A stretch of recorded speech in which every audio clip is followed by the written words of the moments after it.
Hello guys, मैं हूं Adnan Shakeel and welcome back to the channel. काफी दिनों बाद वीडियो आ रही है, मैं जानता हूं, पर आज का वीडियो थोड़ा सा अलग होने वाला है। और वो क्यों? क्योंकि आज मैं बात करूंगा एक ऐसे एनिमे के बारे में जो कि मेरा पर्सनल फेवरेट है और बाकी लोगों को भी पसंद है, जिसका नाम है अटैक ऑन टाइटन। और आज हम बात करेंगे अटैक ऑन टाइटन के बारे में, जिसका हिंदी डब ऑलरेडी रिलीज हो चुका है। तो सबसे पहले मैं बता दूं कि अटैक ऑन टाइटन मेरा पर्सनल फेवरेट एनिमे है और वो एक लौता एनिमे है जो कि मैंने पूरा देखा है। मतलब सीजन टू सीजन, उसकी स्टोरी लाइन, उसके कैरेक्टर्स बहुत फाड़ू। तो कुछ दिनों पहले, यानी कि आज से 2-3 महीने पहले उसका हिंदी डब रिलीज हुआ था, जो कि लोगों को पसंद नहीं आया था। अब उसका रीजन क्या है वो मैं आपको नहीं बताऊंगा, पर मेरे व्यूज ये हैं कि जो भी रिसोर्सेज थे, अब देखो डब अच्छा हुआ है या बुरा हुआ है वो बताना मेरा काम नहीं है, क्योंकि एज एन आर्टिस्ट मेरा काम है डब करना। और ऐसे में अगर कोई भी चीज बुरी डब होती है या अच्छी डब होती है तो सिर्फ उसका रीजन कोई एक चीज नहीं होती है। बहुत सारी ऐसी चीजें हैं जिन पर फैक्टर्स डिपेंड करते हैं कि क्यों एक कंटेंट जो है, एक पर्टिकुलर कंटेंट है, वो सही से डब नहीं हो पाया। जहां तक मैंने हिंदी डब को देखा और जहां तक मुझे समझ आया वो ये है कि जितनी रिसोर्सेज स्टूडियो के पास थी और जितने आर्टिस्ट थे, उन्होंने अपनी तरफ से बहुत अच्छा काम किया है। जिसके अंदर पर्सनली मेरा एक दोस्त है तुषार, उसने भी उसके अंदर डब किया है और उसने पूरा ट्राई किया है कि वो अच्छा ही डब करे। तो सिर्फ आर्टिस्ट के ऊपर ये चीज़ नहीं होती है कि वो अच्छा डब हुआ है कि या फिर नहीं हुआ है, और ना ही ये स्टूडियो के ऊपर भी होता है। स्टूडियो जो है, जितनी उनके पास रिसोर्सेज थी, जिनको शायद उनको बजट मिला होगा या फिर कोई भी इनसाइडर बातचीत हो सकती है, उसके हिसाब से मुझे ऐसा लगता है कि वो एनिमे जो है वो एक डिसेंट डब है और एक नॉर्मल ऑडियंस जो कि एनिमे देखना चाहती है या फिर शुरू करना चाहती है उसके हिसाब से बहुत अच्छा है। लेकिन उस हिंदी डब को देखने के बाद मेरा भी मन कर गया कि क्यों ना यार मैं भी एक सीन डब करूं और आप लोगों को थोड़ा सा गाइड करूं कि अगर आप लोगों को भी कोई एनिमे सीन डब करना है या फिर हिंदी डबिंग करनी है घर पर तो वो कैसे करें। तो चलो इस वीडियो के माध्यम से मैं आपको गाइड करूंगा कि कैसे मैंने ये वाला सीन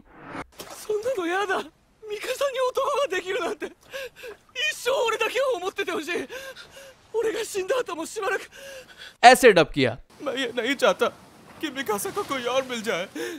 मैं चाहता हूं कि वो बस मेरे बारे में सोचती रहे। तो without any further do let's get started. तो वीडियो डब करने से पहले सबसे इंपॉर्टेंट चीज जो है वो ये है कि मुझे डिसाइड करना है कि मुझे कौन सा वीडियो डब करना है। अब पूरा यूट्यूब सर्फ करते मुझे कोई सीन पसंद ही नहीं आ रहा था और समझ नहीं आ रहा था कि यार अगर एरन येगर को डब करना है तो ऐसा कौन सा सीन ढूंढूं जहां उसके इमोशंस भी दिखें, और या तो वो एकदम गुस्से में होता है या फिर उसके फाइट सीन्स होते हैं। और फाइट सीन्स होते हैं तो डायलॉग जो होते हैं वो 3-4 होते हैं और साथ में एडिशनल कास्ट भी होती है, तो वो काफी मेहनत वाला काम हो जाता। लेकिन ये वाला डब जो है वो सिर्फ मुझे करना है और मुझे देखना है कि मैं कौन सा सीन है जो सबसे बेस्ट होगा। अब पूरे YouTube पे सर्फ करते अपने दोस्तों से पूछते मुझे फाइनली एक सीन मिला जिसे मैंने सोचा कि यार क्यों ना इसको डब किया जाए। तो जो पहला स्टेप है जो आता है सीन डिसाइड करने के बाद वो है स्क्रिप्टिंग। ठीक है, तो मैंने सारे डायलॉग्स देखे इंग्लिश सबटाइटल्स में और उसके बाद मैंने उनको ट्रांसलेट किया। अब इसके अंदर मैं कुछ ज़्यादा आपको टेक्निकल नहीं बताऊंगा कि यार मैंने कैसे लिखा, क्या लिखा। मैंने वर्ड खोला और वर्ड के अंदर डायलॉग्स टाइप कर दिया। ठीक है, तो अब हमने सीन भी देख लिया, हमने स्क्रिप्टिंग भी कर ली, अब काम आता है रिकॉर्ड करने का। तो देखो, ऐसे काफ़ी लोग हैं जो मुझसे पूछते हैं कि यार कौन सा माइक है जो कि हमें लेना चाहिए जो कि हमारे होम सेटअप के लिए एक डिसेंट क्वालिटी दे दे। तो मेरा जवाब यही रहता है कि देखो, या तो आप फ़ोन से डब कर रहे हो तो बात अलग है, क्योंकि आजकल जो फ़ोन्स हैं उनके अंदर भी काफ़ी अच्छे माइक्रोफोन्स हैं और आप उनका भी इस्तेमाल करके डब करना शुरू कर सकते हो। लेकिन अगर आपको माइक लेना है जो कि होम सेटअप के लिए अच्छा हो, जो कि रीजनेबल है, वो है ये USB माइक। ये है सैमसंग का C01U Pro जो कि 7-8 हज़ार का आता है। और अगर आपको और चीपर ऑप्शन चाहिए तो आपको मोनो का AU04 करके कुछ है, वो आपको मिल जाएगा, तो आप उसका भी यूज़ कर सकते हो। ठीक है, तो अब हमारे पास माइक्रोफोन है, हमने सीन देख लिया है, हमारे पास स्क्रिप्ट भी है, अब काम आता है डब करने का। तो डबिंग के लिए मैं जो स्पेसिफिकली जो सॉफ्टवेयर यूज करता हूं वो है सोनी वेगस। जी हां, तो मैं सोनी वेगस यूज करता हूं और सोनी वेगस के अंदर सबसे अच्छी बात यह है कि मैं सीन और ऑडियो जो है वो एक साथ देख सकता हूं और एक साथ रिकॉर्ड भी कर सकता हूं। तो मुझे कुछ और एक्सटर्नल चीज़ करने की ज़रूरत नहीं है। अभी जो पीछे रिकॉर्ड हो रही है ऑडियो वो ऑडासिटी के अंदर हो रही है क्योंकि मैं कोई सीन नहीं देख रहा हूँ, पर सीन देखते देखते डब करने के लिए मुझे सोनी वेगस चाहिए होगा।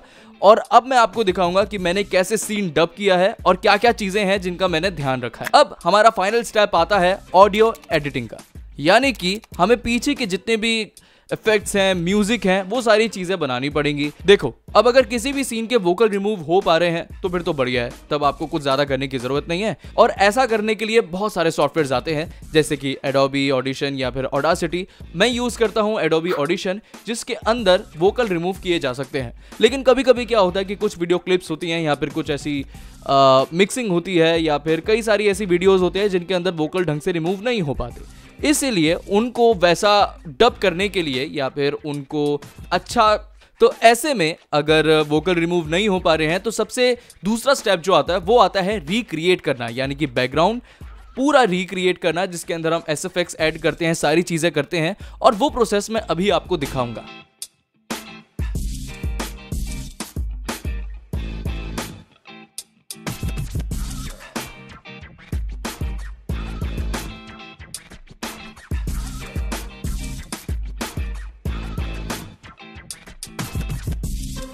वीडियो जो है वो डब हो चुकी है, जिसके अंदर मैंने जो मेरे साथ जो दूसरा कैरेक्टर था वो पोरुष ने डब किया है, जो कि एक वॉइस आर्टिस्ट है।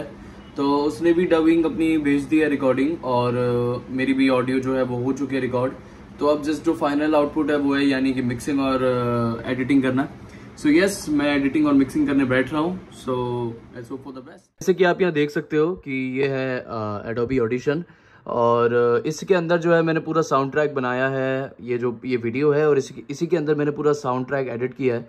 तो देखो, मेरे पास ये दो ऑप्शन थे, जैसे कि मैंने इसके अंदर वोकल रिमूव भी किया है और साथ ही में मैंने ये एसएफएक्स भी लगाए हैं, क्योंकि इसके अंदर ज़्यादा कुछ काम नहीं था। तो ये जो ऑप्शन था अवेलेबल था मेरे लिए कि मैं इसमें एसएफएक्स लगा लूँ इजीली, और पूरा ट्रैक जो है मैंने रिक्रिएट किया है। मेरे को ओएसटी नहीं मिल रहा था तो इसीलिए मैंने वोकल रिमूव किया है, वरना मैं वो भी करता तो थोड़ा और ओरिजिनल टच आता। पर ठीक है, ये सारे मेरे वोकल्स हैं। ये पोरुष के वोकल्स हैं जिसने डब किया है आर्मिन को, ये मेरे वोकल्स हैं, और ये देखो पूरा ऐसा दिखता है, कितना कलरफुल। सो या सो फार सो गुड, काफ़ी सही लग रहा है and I am very excited for the video. Let's go. हमारे सारे स्टेप पूरे हो चुके हैं, जिसके अंदर हमने स्क्रिप्टिंग भी कर ली, हमने वीडियो भी डिसाइड कर ली, हमने डब भी कर लिया, हमने फाइनल मिक्सिंग भी कर ली है, और अब हमारी वीडियो जो है वो कंप्लीटली डब हो चुकी है। यानी कि जो प्रोसेस था वो मैं आपको दिखा चुका हूं, और हमारी फाइनल वीडियो जो है वो अब फाइनली तैयार हो चुकी है। तो अब मैं आपको दिखाऊंगा कि फाइनल वीडियो कैसी डब हुई है। So without any further do, let's get started. नहीं, मैं ये नहीं चाहता कि मिकासा को कोई और मिल जाए। मैं चाहता हूँ कि वो बस मेरे बारे में सोचती रहे, मेरे मर जाने के बाद भी। कम से कम वो 10 साल तक तो मुझे याद रखे। ठीक है, मैंने बिल्कुल नहीं सोचा था कि तुम उसके बारे में ऐसा सोचते हो। प्लीज मिकासा को इसके बारे में मत बताना। मैं चाहता हूँ कि वो बस खुश रहे, बस इतना ही चाहता हूँ। पर सच बोलूं तो मैं मरना नहीं चाहता। मैं तो बल्कि मिकासा और बाकी सबके साथ रहना चाहता हूँ। एरन, तुम हार नहीं मान सकते, कोई और रास्ता जरूर होगा। मैं जानता हूँ कि बाकी और कोई भी नहीं मरना चाहता था, पर फिर भी मैं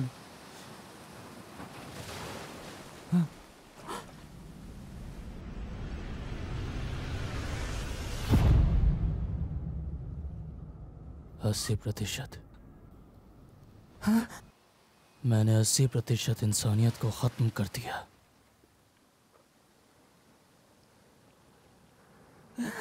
ये क्या किया तुमने एरन? आखिर क्यों? जैसा मैंने कहा था, मैंने दीवार के बाहर इंसानियत को ख़त्म करने की पूरी कोशिश की, और तुम लोगों ने मुझे रोक दिया।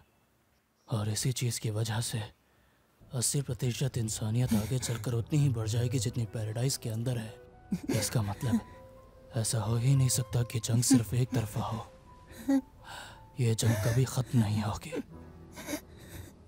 तुमने सब बर्बाद कर दिया। मतलब अब तक हमने जो कुछ भी किया उसका कोई मतलब नहीं। एरन, तुम्हें ये सब रोकना ही होगा। नहीं रोक सकता। तुम लोग बस 20% लोगों को ही बचा सकते हो। मैंने पहले ही फैसला कर लिया है।